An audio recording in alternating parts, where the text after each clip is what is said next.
kami yang kami sembah di dalam Yesus Kristus, Allah yang senantiasa siap memberkati hidup kami. Kami sangat bersyukur Tuhan kalau Kau izinkan kami boleh mendengarkan kebenaran firman di tengah-tengah peribadatan kami saat ini. Biarlah Roh Kudus Tuhan yang mengendalikan hati dan pikiran kami, bahkan juga pemberitaan firman. Kami rindu Engkau dipermuliakan Tuhan, dari awal, pertengahan sampai dengan akhirnya firman ini. Dalam nama Yesus kami berdoa. Amin. Saudara yang kekasih dalam Tuhan Yesus Kristus, Shalom. Ya.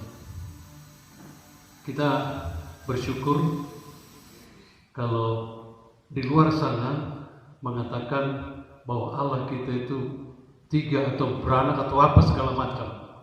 Tapi firman Tuhan mengatakan di Yohanes 1 ayat 1, pada mulanya adalah firman. Firman itu bersama-sama dengan Allah, dan firman itu adalah Allah. Jelas dari sini kita lihat bahwa firman itu Allah, dan firman itu ya bersama-sama dengan Allah pada mulanya memang.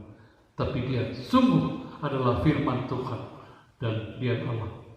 Saudara yang kasih, kita juga sangat bersyukur kan sebagai orang Kristen, karena satu-satunya keyakinan yang ada di dunia ini hanya firman Tuhan yang mengatakan firman itu telah menjadi manusia dan diam di antara kita. Kalau ada di sana, Allah mereka mengasihi mereka, tapi gak ada buktinya. Yesus yang kita sembah, dia membuktikan fakta itu. Dia tidak hanya berseru dari sana, aku mengasihimu, tapi dia tidak mau datang melawan yang dia kasihi. Kita bersyukur firman itu telah menjadi manusia, menjadi daging, sama seperti kita. Karena kita tahu sejak Adam dan Hawa jatuh di dalam dosa, kita terjadi jurang yang sangat besar antara Allah dengan kita. Dan akibatnya memang luar biasa. Tidak ada satupun yang bisa menyelamatkan kita. Kebaikan kita, kekayaan kita, apapun tidak akan bisa menyelamatkan kita. Hanya satu yang bisa menyelamatkan kita. Kalau ada manusia yang tidak berdosa, itu boleh menggantikan hukuman yang sama kita. Dan Yesuslah itu yang telah menyatakan itu. Dia yang firman itu menjadi manusia.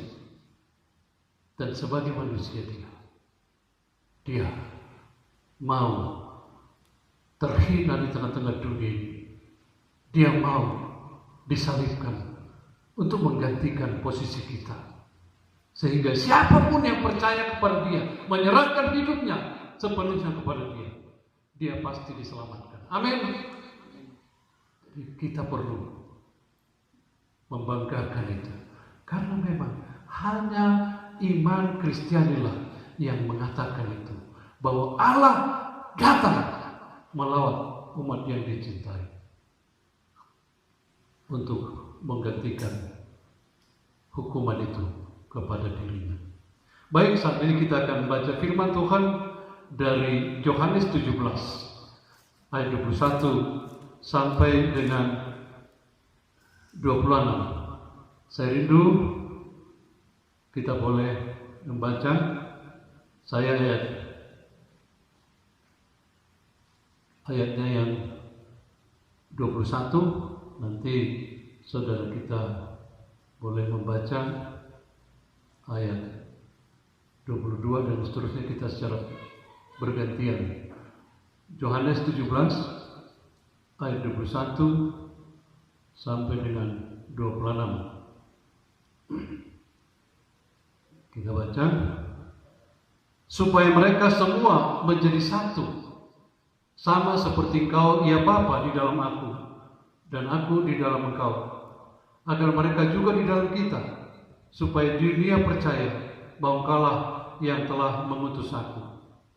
Dan aku telah memberikan kepada mereka kemuliaan yang Engkau Engkau berikan kepadaku, supaya mereka menjadi satu sama seperti kita dalam Aku di dalam mereka, dan Engkau di dalam aku, supaya mereka sempurna menjadi satu, agar dunia tahu bahwa Engkau yang telah mengutus aku, dan bahwa Engkau mengasihi mereka, sama seperti Engkau mengasihi aku.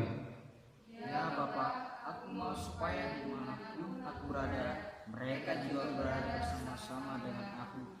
Mereka yang telah Engkau berikan kepadaku, agar mereka memandang kemuliaan-Mu yang telah Engkau berikan kepadaku, sebab Engkau telah mengasihi aku sebelum dunia dijadikan.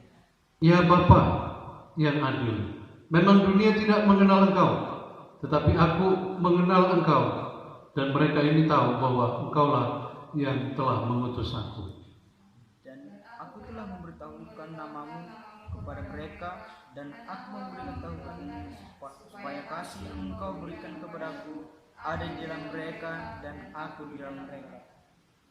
Saudara, tema kita hari ini prinsip perjanjian. Di pembahasan kita ini kita mulai melihat perjanjian menurut nas ini adalah rencana Allah untuk memahkotai hidup kita dengan damai. Yang berikut, rencana Allah untuk menjadi satu dengan kehendaknya. Maksudnya, sebuah prinsip membangun komunikasi atau hubungan. Tujuan, bagaimana merasa tenang di dalam Allah.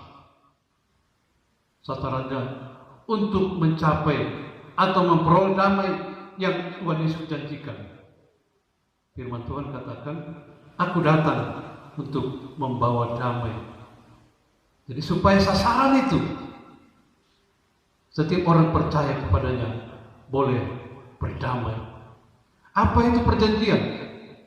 Perjanjian adalah satu kesepakatan meliputi segala hal dari dua pihak dengan batas dan janji yang dijabarkan dengan jelas. Nanti penjabarannya kita lihat melalui firman Tuhan juga. Dalam perjanjian berkaitan dengan cara Allah memerintah, karena perjanjian menekankan tentang hubungan. Ilustrasi, saya pikir kalau ada orang menikah, kalau tujuannya hanya untuk surat itu tadi, memang bagus sih. Tapi saya pikir itu sementara. Tapi kalau ada hubungan ya, yang intim antara si pria dan si wanita, ada chemistry-nya, saya pikir itu jauh lebih bagus. Jadi hubungan ya itu akan membuat Allah bisa dalam perjanjiannya memerintah kepada orang yang percaya kepadanya. Tadi sudah kita dalam pembukaan kita boleh mengikuti bahwa tadinya jurang itu antara Allah dengan manusia begitu jauh, tapi di dalam Yesus kembali kita diperdamaikan, dipersatukan. Bahkan apa yang kita baca tadi di Yohanes 17 ayat 21 sampai 24. Doa Tuhan Yesus ini doa yang terakhir sekali. Ya, ketika Yesus mengakhiri pelayanannya, dia meminta kepada Bapa di surga supaya mereka yang Kau berikan kepada Kau satu adanya Tuhan, sama seperti kita satu, sehingga di mana nanti Aku ada, mereka juga ada. Bapak Ibu Saudara yang kekasih dalam Tuhan Yesus Kristus. Jadi kesatuan yang dari Bapa itu, dia rindukan juga kesatuan kepada jemaat. Bahkan kesatuan jemaat kepada Dia yang sudah menebus kita itu ya, boleh dipulihkan. Tidak ada lagi jurang antara kita dengan Dia. Saudara, karena melalui hubungan atau persatuan antara Allah dengan manusia, Allah dapat berhubungan akrab dengan manusia itu. Ya. Jadi kita melihat waktu Allah memilih hambanya Abraham, dia punya hubungan yang intim sekali. Ya. Kita lihat waktu Abraham ada bertinggal dengan keluarganya, bahkan orang tuanya di satu tempat. Tuhan panggil dia, Abraham, pergilah engkau dari negerimu ke satu tempat yang telah ditentukan nanti kepadamu. Ada chemistry, pembicaraan yang intim sekali, ada hubungan. Yang paling indah saya lihat ketika Abraham berdoa tentang Sodom dan Gomora. Itu saya pikir luar biasa. Dikatakan kepada Allah, Tuhan, kalau ada 50 orang yang percaya kepadamu, apakah kota Sodom itu akan kau binasakan? Tuhan menjawab dia dengan intimnya, dengan luar biasa. Saya pikir hubungan mereka. Dikatakan, tidak kau musnahkan itu kalau ada 50 orang. Oke Bapak, tadi ku bilang 50 orang, kuranglah dulu 5 ya. Bisa? Kalau ada 45 orang yang percaya, kau musnahkankah Sodom dan Gomora? Enggak juga. Oke, sekarang aku minta lagi Bapak, izinkan aku. Kalau 30 orang gimana? Enggak juga, aku musnahkan enggak. 30 orang. Sekali lagi Bapak, aku minta, kalau ada 20 orang yang percaya, gimana? Kau binasakankah? Enggak. Terakhir, Abraham meminta 10. Hanya 10 yang diminta. Kalau ada 10 Bapak, ini permintaanku yang terakhir. Gimana? Kau musnahkan kota itu? Enggak juga. Aku binasakan. Kalau ada 10. Jadi sepertinya pembicaraan itu intim banget. Ya. Seperti antara sahabat. Ya. Jadi kalau ada terjadi hubungan yang akrab antara Allah dengan manusia, saya pikir bisa komunikasi seperti itu. Luar biasa itu saya pikir. Nah saudara, gimana kita mengaplikasikan ini dalam hidup kita? Ketika terjadi pergumulan dalam hidup kita, kita percayakah ketika kita sudah mempercayai Yesus, kita punya hubungan yang intim, yang indah, sehingga kita bisa menaikkan permohonan kita kepada-Nya. Ingat hal-hal yang berhubungan dengan perjanjian. Allah dapat berhubungan akrab dengan manusia. Yang kedua, hal-hal yang berhubungan dengan perjanjian. Allah dapat memberkati manusia melalui perjanjian itu. Coba kita lihat Ulangan 29 ayat 9. Saya baca di sini. Sebab itu lakukanlah perkataan perjanjian ini dengan setia, supaya kamu beruntung dalam segala hal yang kamu lakukan. Sekali lagi, sebab itu lakukanlah perkataan perjanjian ini dengan setia, supaya kamu beruntung dalam segala hal yang kamu lakukan.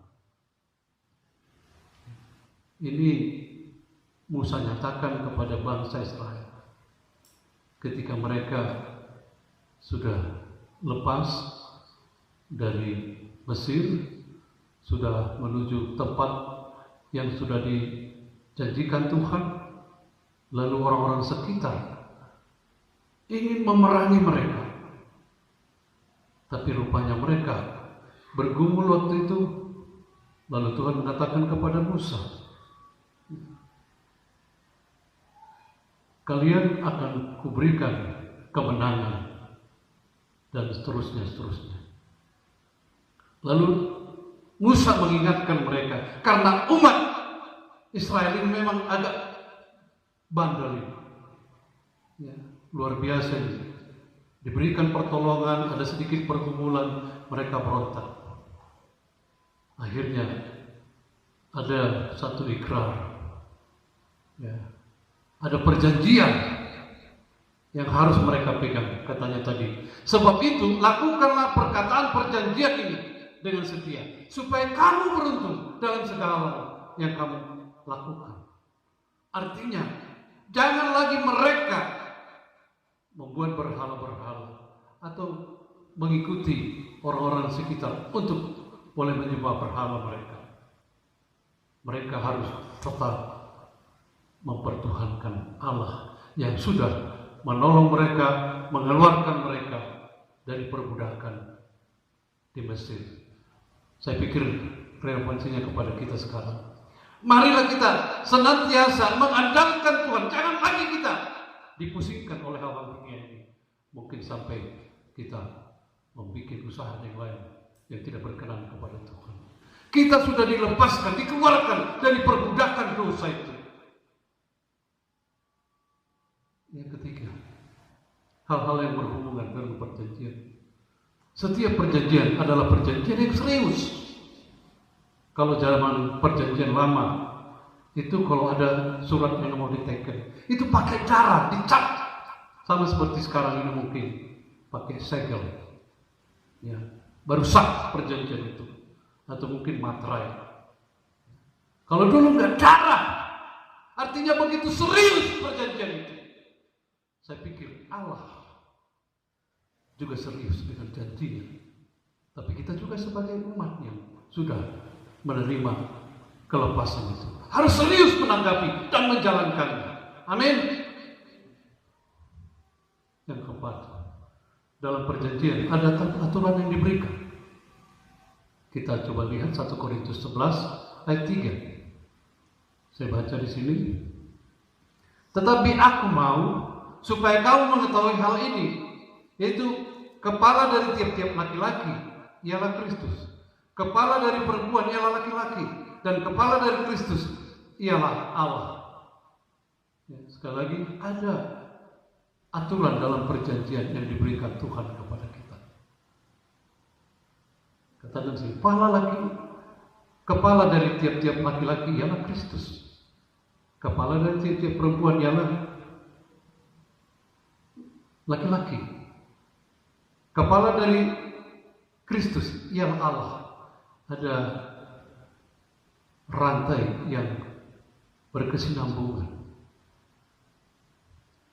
Saudara, kalau rantai ini terputus ya, antara kita dengan Tuhan, ya, kita kehilangan berkat.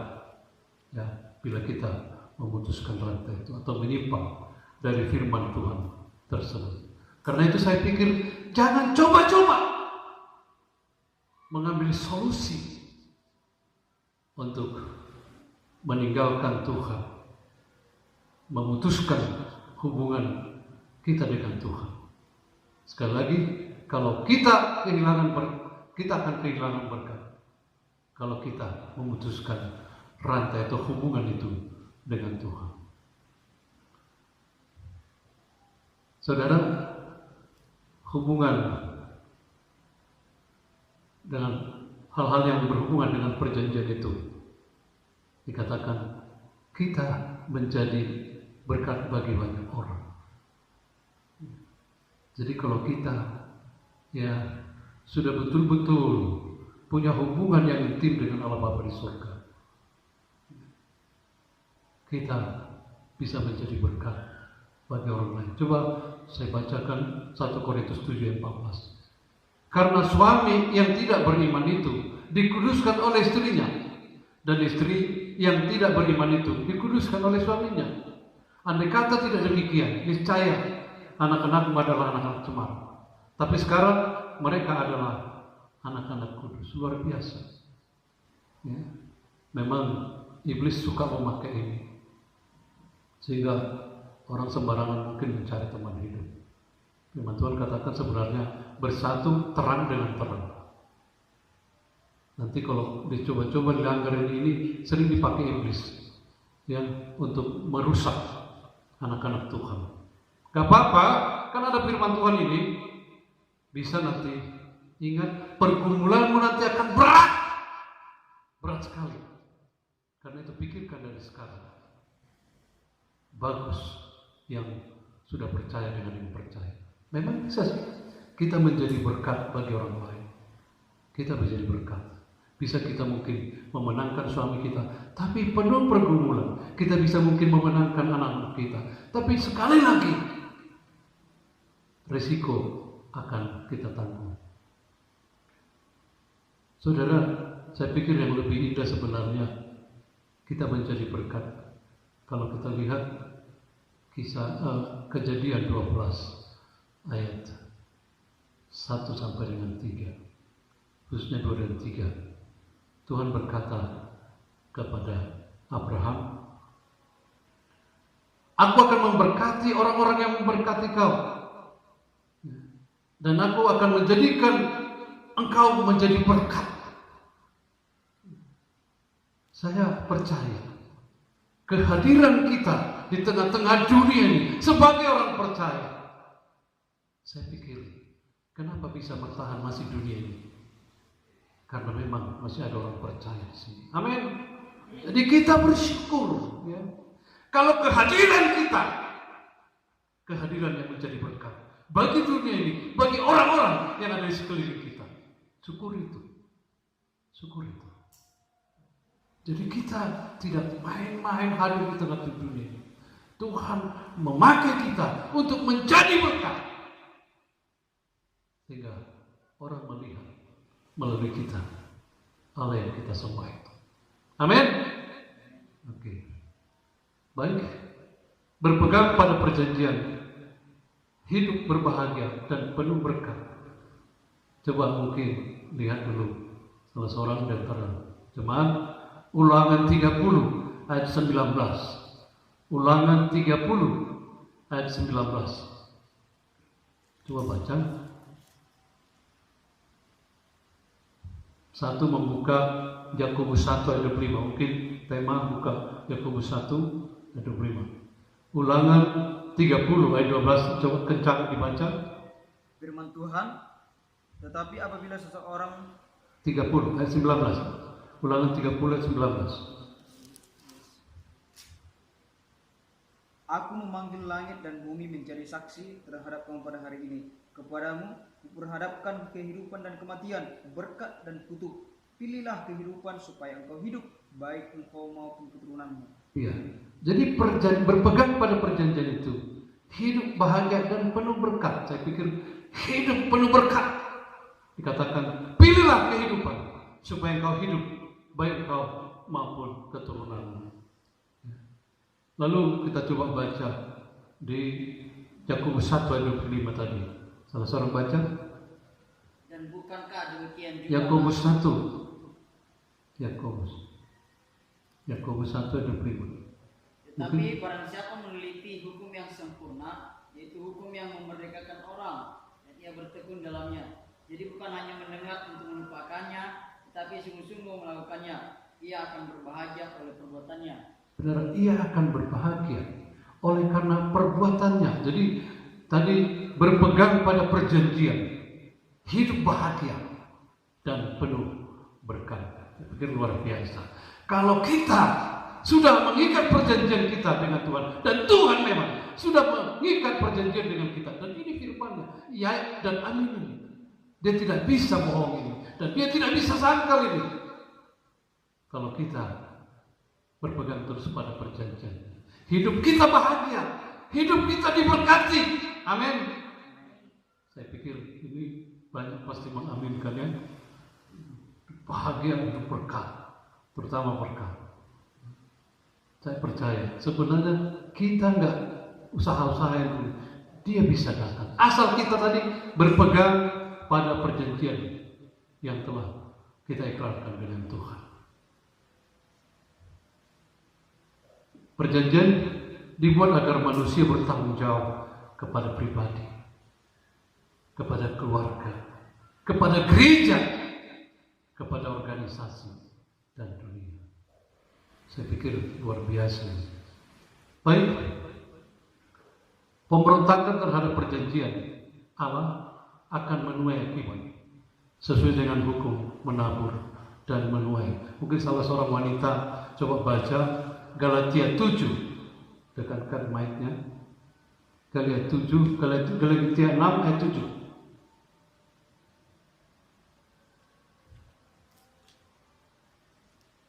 Coba Galatia 6 ayat 7. Jangan sesat, Allah tidak membiarkan dirinya dipermainkan. karena apa yang ditabur orang itu juga yang akan dituai. Ya. Jangan sesat. Allah tidak membiarkan dirinya dipermainkan. Karena apa yang ditabur orang itu juga akan dituai. Saudara, kita memang mungkin agak susah melihat kelakuan orang. Ya, kalau kita lihat minggu yang lalu kita coba katakan itu orang membenarkan yang salah, orang menyalahkan yang benar. Itu yang kita lihat kenyataan di tengah-tengah dunia saat ini. Orang yang sudah berjalan benar, sudah melakukan yang terbaik, disalahkan. Kita kadang-kadang aduh sakit, miris. Ya. Kita mungkin kadang-kadang mau melakukan sesuatu atau mungkin mendoakan cepatlah itu diambil Tuhan. Ya, kita nggak bisa pungkiri itu. Tapi rupanya, ya saya pernah katakan di kampung hari itu ada acara, jangan kira apa yang Anda perbuat itu Anda bisa lolos dari penglihatan Tuhan. Lalu saya kasih ilustrasi. Coba lihat HP Anda. Berapa yang ada di sana yang saudara simpan? Saya pikir banyak sekali. Memori yang sekecil itu bisa menyimpan data yang begitu banyak. Lalu kita masuk ke internet. Semua masuk ke internet. Data-data siapa saja yang mau bisa.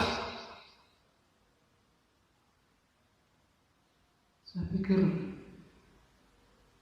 apa yang mereka lakukan yang diperbuat oleh manusia di dunia ini. Jangan salahkan Tuhan. Ketika memori saudara nanti dibuka,